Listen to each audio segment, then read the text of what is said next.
हमारी भारतीय संस्कृति दुनिया की सबसे पुरानी संस्कृति है, जीवित संस्कृति।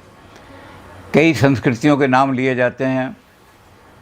मिस्र की संस्कृति बड़ी ऊंची थी, मेसोपोटामिया की संस्कृति बड़ी ऊंची थी, ऐसा कहा जाता है। तो थी का, उनके साथ में थी का शब्द आता है, थी, यानी अब वो जीवित नहीं है।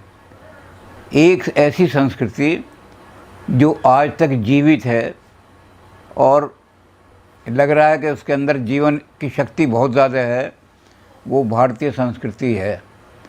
उसका एक कारण ये है कि जो ध्रुव दर्शन है, ऐसा दर्शन जो आम आदमी नहीं समझ सकता। बहुत सारे तो दर्शन के शब्द ही ऐसे हैं जिनको आदमी नहीं समझ सकता। तो उनको समझाने के लिए हमारे यहाँ एक काम किया कि पुराणों की रचना की, जिसको ऐसा आदमी जो सड़क पर झाड़ू भी लगा रहा है, बिल्कुल बेपढ़ा लिखा है, वो भी वेद की बात को समझ सके कहानियों के द्वारा। तो ऐसी कहानियाँ बना दी। उनका अर्थ वही था जो, तो अब बहुत सारे आदमी पूछने लगे। एक आदमी मुझसे पूछने लगे कि जी मैं काम कर रहा हूँ, अरबिंदु की जो काव्य है बहुत बड़ा काव्य है और बड़ा दुरूह काव्य है और दुनिया में बड़ा ऊंचा माना जाता है। सारे संसार के जो दार्शनिक हैं वो उसकी बड़ी प्रशंसा करते हैं। वो है सावित्री काव्य। और सावित्री काव्य जो है वो बड़ा कठिन है, मेरी समझ में नहीं आ रहा। मैंने पीएचडी के लिए विषय तो ले लिया। तो मैंने कहा कि मैं बैठो आप, मैं आपको बहुत सरल कर देता हूँ। तो वो बैठ गए। मैंने उनको कहा कि आपने कहानी तो सुनी होगी सावित्री और सत्यवान की। कह रहे हाँ, वो तो घर में पूजती भी हैं, औरतें बड़ पूजा करती हैं सावित्री की। तो मैंने कहा सावित्री कौन थी? वो कहने लगे कि राजा की कन्या थी सावित्री, बहुत सुंदर थी, सुशीला थी। लेकिन उसके बाप जो थे वो चाहते थे कि कोई ऐसा वर मिले और ऐसा घर मिले जहाँ मेरी बेटी आनंद से रह सके। क्योंकि मनु ने यही कहा है कि पिता के पुण्य से, अगर पिता पुण्यात्मा है तो बेटी को अच्छा घर भी मिलता है और अच्छा वर भी मिलता है। और जिस घर में बेटी जाकर के दुखी रहती है, जब बेटी का एक आंसू भी गिरता है तो पिता का एक पुण्य क्षीण हो जाता है। इसलिए कहा कि पिता को बहुत सोच समझ करके कन्यादान करना चाहिए। किसके हाथ में मैं अपनी कन्या सौंप रहा हूँ, इसकी सारी जिम्मेदारी पिता पर होती है। अगर पिता ने गलत आदमी के हाथ में कन्या सौंप दी और कन्या वहाँ दुखी हुई, कन्या रोई, तो एक एक आंसू के साथ पिता का एक एक पुण्य खत्म होता चला जाएगा। और अंत में क्या होगा कि पिता के सारे पुण्य खत्म, पिता नरक में घसीटा जाएगा।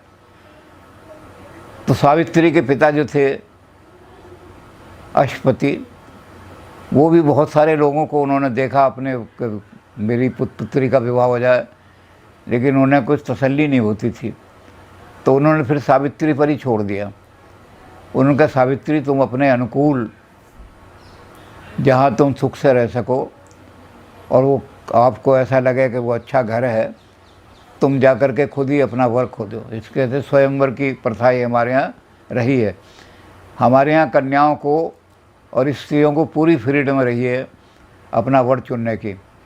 आज हमारे संविधान में इस बात का पूरा विधान कर दिया गया है, हिंदू मैरिज एक्ट में भी कर दिया है कि अगर कन्या अपनी वयस्क आयु को, जवान आयु को पहुंच चुकी है तो उसे अपना वर चुनने का पूरा अधिकार है, कोई उसमें इंटरफियर नहीं कर सकता। तो उन्होंने कहा जाओ बेटी तुम अपना वर चुनो। सावित्री जो थी अपना वर घूमने के लिए चुनने के लिए चली। एक जगह वन में जाकर के सावित्री जो थी आराम करने के लिए अपनी सखियों के साथ बैठ गई। तो वहाँ एक व्यक्ति जो थे उनके माथे पर पसीना बह रहा था, कुल्हाड़ी उनके हाथ में थी और वो अपने एक दो साथी एक आध थे, उनसे कह रहे थे कि कर्मों का फल पता नहीं क्या है, एक राजा के घर भी जन्म लेकर के और हमारी ऐसी दुर्गति होगी कि जंगल में लकड़ी काटने के लिए आना पड़ेगा और लकड़ी काट करके ले जाएंगे तो घर में खाना पकेगा। तो सावित्री ने देखा उसको, उसके मुख पर राजसी तेज है, वाकई ऐसा लगता है वो राजा का पुत्र है और वो दुखी है उससे लकड़ी काटने से। लेकिन सावित्री ने देखा कि अपने कर्तव्य को निभाने में कितना प्रसन्न हो रहा है वो, माथे पर पसीना आ रहा है और ये जानता है कि राजा के घर में जन्म लेकर के भी, लेकिन फिर भी श्रद्धा के साथ लकड़ी काट रहा है कि जब तक मैं लकड़ी घर नहीं ले जाऊंगा माँ बाप भी मेरे भूखे बैठे रहेंगे और मेरे लिए भी खाना नहीं पकेगा। तो इतनी श्रद्धावान आदमी और तप करने में भी किसी बात का उसे संकोच नहीं हो रहा। तो सावित्री ने कहा कि अपनी सखियों से कि इनको जाकर के पूछो ये कौन है। उन्होंने जाकर के पूछा, उन्होंने कहा कि आप कौन हैं, लकड़ी कैसे काट रहे हैं, आपके चेहरे पर तो राजा क्या राजघराने का तेज चमक रहा है।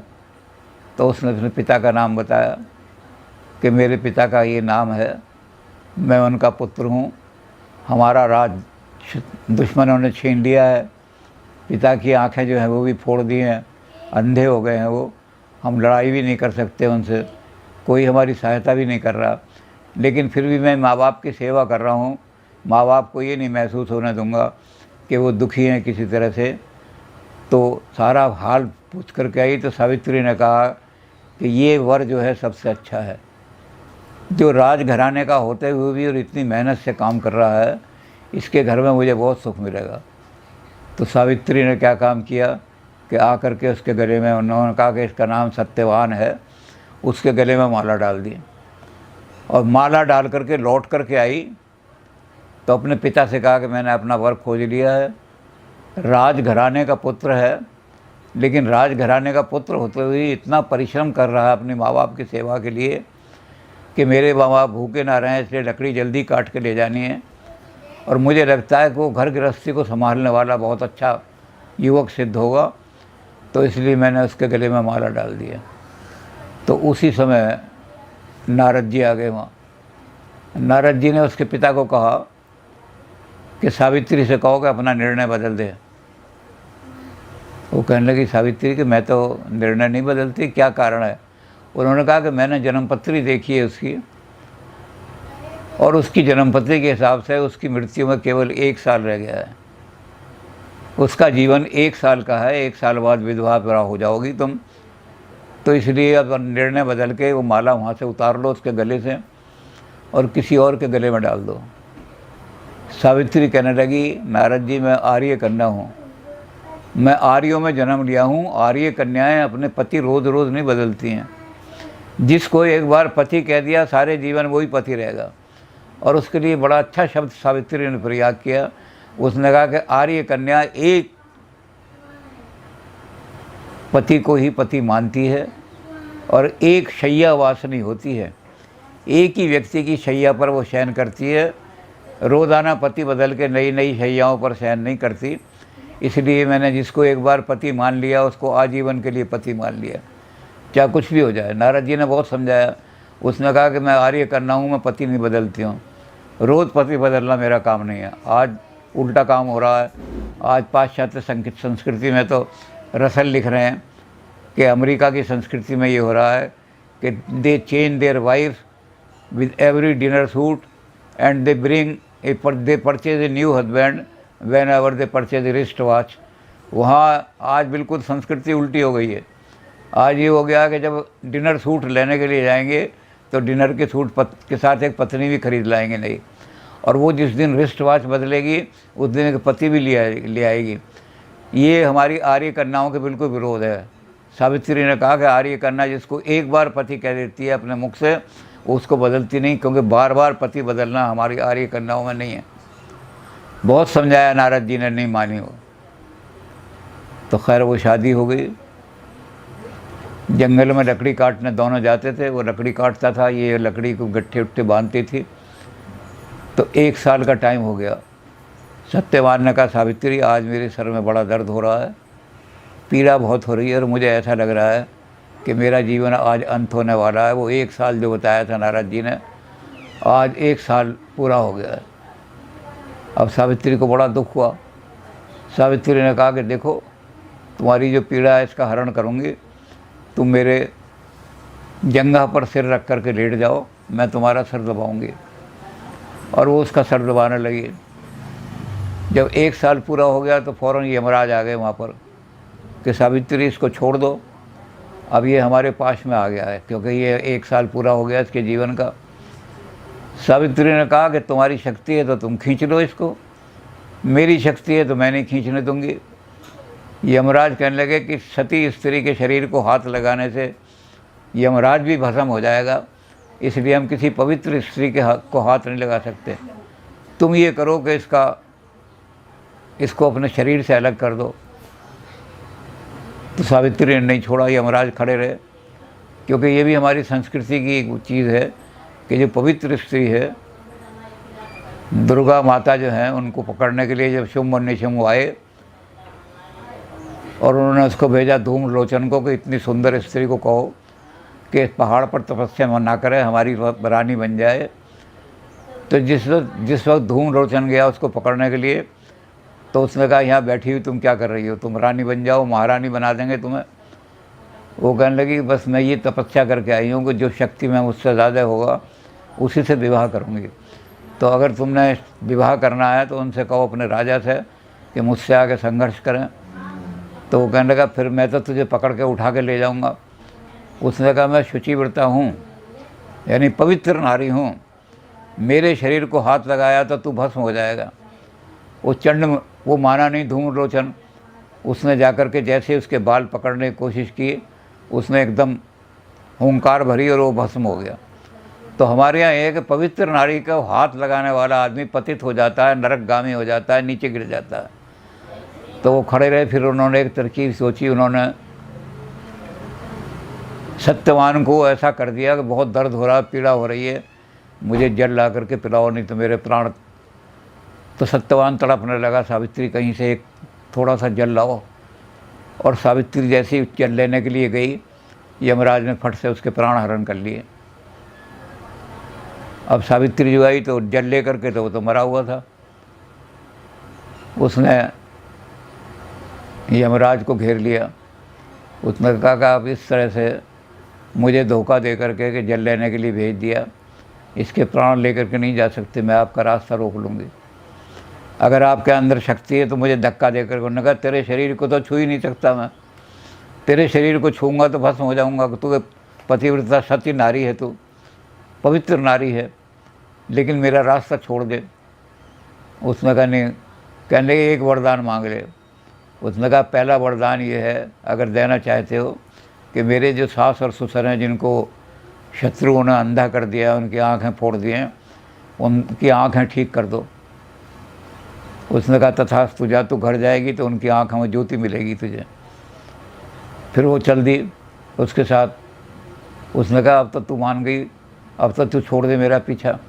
उसने कहा मैं नहीं छोड़ दूँगी आपका, मैं सती नारी हूँ।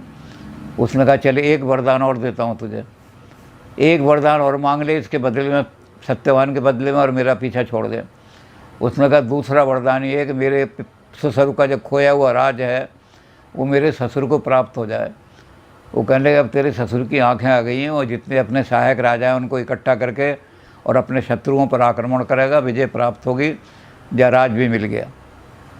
राज लेकर के चल दिया। तो यमराज बहुत आगे निकल गए, तारामंडल में पहुंच गए। सावित्री पीछे पीछे गई। उन्होंने कहा अब तो तू मेरा पीछा नहीं छोड़ दे, क्योंकि तारामंडल में स्त्रियां नहीं आती हैं, और अगर अब आगे बढ़ी तो तू भस्म हो जाएगी। तो उसने कहा कि जो आपने राज दिया है और आपने मेरे उनकी आंखें ठीक की हैं, इस राज को संभालेगा कौन? सत्यवान को तो आप लिए जा रहे हो। उसने कहा फिर तो क्या मांगती है? उसने कहा निष्कलंक पुत्र में ऐसा दो जो हमारे कुल के राज्य को संभालने वाला हो और कुल की कीर्ति को बढ़ाने वाला हो। उन्होंने कहा जा तथास्तु, तेरे राज को संभालने वाला पुत्र तुझे। बस जैसे ही उन्होंने कहा, सावित्री ने उनके लगाम पकड़ ली। उसने कहा कि तुम देवता हो, झूठे वचन देते हो, झूठे वरदान देते हो, देवलोक में तुम्हारी बदनामी हो जाएगी और तुम्हें नीचे गिरा दिया जाएगा पृथ्वी पर। कहने ये क्या कह रही है तू? उसने कहा जब तुमने ये कह दिया कि तुम्हारे कुल की कीर्ति को बढ़ाने वाला एक निष्कलंक पुत्र तुम्हारे घर पैदा होगा, तो सत्यवान के बिना निष्कलंक कैसे हो सकता है? विधवा नारी के जो पुत्र पैदा होगा वो तो कलंकित होगा। इसलिए सत्यवान को जिंदा करो, मेरे साथ भेजो, और नहीं तो अपना जो आपका बताना मैं सारे देवताओं को जब कहूँगी तो आपको स्वर्ग से धक्के मार के निकाल देंगे, क्योंकि देवता झूठे वचन नहीं बोलते हैं। यमराज कहने लगे तू सती स्त्री है, तू पवित्र स्त्री है, तूने अपने पवित्रता के कारण से और अपने सत्बल के कारण से कि नारी कितनी बलवान होती है, यमराज को भी पराजित कर सकती है नारी। उसको सत्यवान को छोड़ दिया। उन्होंने कहा जा तेरे एक नहीं तेरे शतपुत्री 7 पुत्र होंगे तेरे, और 7 पुत्र जो हैं हर दिशा में जा कर के तेरे कुल का नाम ऊंचा करेंगे। तो ये कहानियाँ हमारी इस बात को बताती हैं कि वैदिक नारियाँ कितनी पवित्र होती थीं हमारे यहाँ, और वैदिक नारियाँ को कितनी स्वतंत्रता थी। हमारे यहाँ नारी को कभी भी गुलाम बना करके नहीं रखा गया, जंजीरों में बांध कर नहीं रखा गया। तो सारे इस समझाने के लिए कि मनु ने जो नारी के लिए कहा कि नारी बड़ी पवित्र होती है, नारी बड़ी ये होती है, और नारी के अंदर बड़ा बल होता है, शक्ति होती है, ये कहानी हमारे यहाँ लिख दी। और इस कहानी से समझा दिया कि वैदिक संस्कृति जो है उसके अंदर नारी का कितना ऊंचा स्थान है। तो ऐसी बहुत सारी कहानियाँ हैं हमारे यहाँ। सारा पुराण भरा पड़ा है, 5 लाख श्लोक हैं हमारे सारे पुराणों में, और 5 लाख श्लोकों में बहुत कहानियाँ, बहुत तरह तरह की कहानियाँ भरी पड़ी हैं, जिसमें स्त्री का सतीत्व दिखाया है, संतान कैसी होनी चाहिए, सारा चीज़